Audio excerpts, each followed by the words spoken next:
বলতে চাই যে 2011 সালের যে কালো আইন 2022 সালে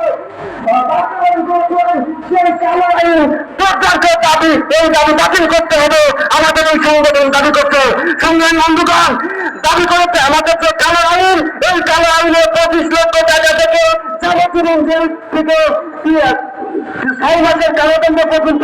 যে কালো আইন করেছে, এই কালো আইনে আমরা দাবি জানাই। সংগ্রামী বন্ধুগণ, আমাদের যে রাষ্ট্র যারা পরিচালনা করছে আজকে অন্তর্ভুক্ত সরকার, এই অন্তর্ভুক্ত সরকারের প্রধানদেরকে আমাদের এই সংগঠনের মাধ্যমে জানাতে চাই 2018 সালের যে কালো আইন, এই আইন বাতিল করতে হবে এবং এই গাড়ি চালকদের যে শ্রম আইন, এই শ্রম আইনের অন্তর্ভুক্ত করতে হবে এবং হালকা যানবাহন চালক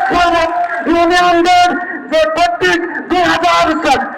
এবং 8 সালে মঈনুদ্দিন ফখরুদ্দিন গভর্নমেন্ট থাকাকালীন হালকা যানবাহন চালক শ্রমিক ইউনিয়ন নামে ট্রেড ইউনিয়ন করা যাবে না, সেই আইন করেছিলেন। 2009 সালে প্রতিবাদী আওয়ামী লীগ সরকার এসে সেই বাস্তবায়ন করেছে। তাই আমরা সেই কালো আইন বাদ দিয়ে হালকা যানবাহন চালক শ্রমিক ইউনিয়ন নামে ট্রেড ইউনিয়ন করে দাবি জানাচ্ছি। সংগ্রামী বন্ধুরা, সংগ্রামী বন্ধুরা, আমরা দাবি জানাই, আমাদের এই সংগঠন দাবি জানাচ্ছে যে তারা আমরা যারা লাইসেন্স রেনি করি, লাইসেন্সের রেনি দেয় 5 বছর, আর যারা ঠিকাদার যে লাইসেন্স যারা প্রতিদিন গাড়ি চালায় তাদের লাইসেন্সের মেয়াদ দেয় 5 বছর, আর যারা মাসে একবার বছরে একবার লাইসেন্স গাড়ি চালায় তাদের লাইসেন্সের মেয়াদ দেয় 10 বছর, তাদের লাইসেন্সের ফি হল কম। আমাদের এই 10 বছর 5 বছর 1 বছর করে গাড়ি চালায় তাদের লাইসেন্সের মেয়াদ 5 বছর, আর যারা পেশাদারি গাড়ি চালায় সেই লাইসেন্সের 5 বছর। আমরা সেই দাবি জানাচ্ছি। সংগ্রামী বন্ধুগণ, সংগ্রামী বন্ধুগণ, আমাদের ট্যাক্সি ঢাকা ট্যাক্সি পত্রিকায় এতদিন পর্যন্ত চালক শ্রমিক ইউনিয়নের 5টা থানা কমিটির আমাদের সহপাঠী, আমাদের ট্যাক্সি ইউনিয়নের সদস্য গোলাম হায়দার এই 5 তারিখে